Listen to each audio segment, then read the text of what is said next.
പാകിസ്ഥാനിൽ കഴുതകളുടെ വില കുതിച്ചുയരുന്നു. നമ്മുടെ ഇന്ത്യയിൽ സാധനങ്ങൾ കൊണ്ടുപോകുന്നതിനും ഇഷ്ടിക ചൂളകൾക്കും ആളുകൾ കഴുതകളെ ഉപയോഗിക്കുന്നത് നമ്മൾ സാധാരണയായി കാണാറുണ്ട്. എന്നാൽ പാകിസ്ഥാനിൽ ഈ മൃഗങ്ങൾ വളരെ പ്രധാനമാണ്.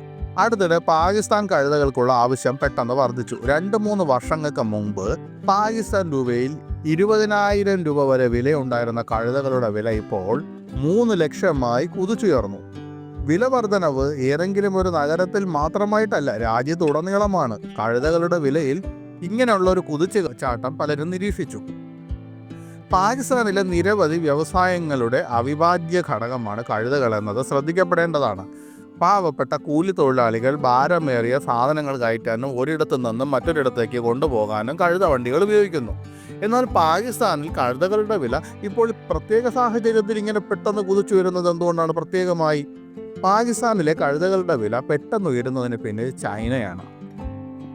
ചൈനയിൽ ഈ കഴുതകളുടെ ആവശ്യം പെട്ടെന്ന് വർദ്ധിച്ചു. അതിനാൽ അവയുടെ വില തീർച്ചയായും വർദ്ധിക്കും. സ്വാഭാവികമായ കാര്യമാണ്. ആവശ്യക്കാരുണ്ടാകുമ്പോഴാണല്ലോ ഡിമാൻഡ് ഉണ്ടാകുന്നതും വില കൂടുന്നതുമൊക്കെ.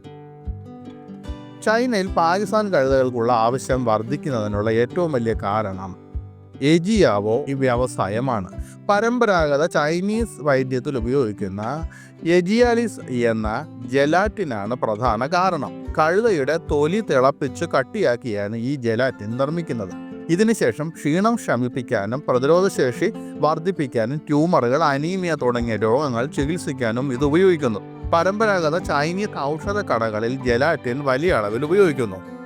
രസകരമെന്ന് പറയട്ടെ, കഴുതകളെ കൊല്ലുന്നത് മുതൽ തോൽ ഉരിയുന്നത് വരെയുള്ള മിക്ക ജോലികളും പാകിസ്ഥാനിലാണ് ചെയ്യുന്നത്. ബലൂചിസ്ഥാനിൽ ഇതിനായി ഒരു വലിയ അറവുശാലയും തുറന്നിട്ടുണ്ട്.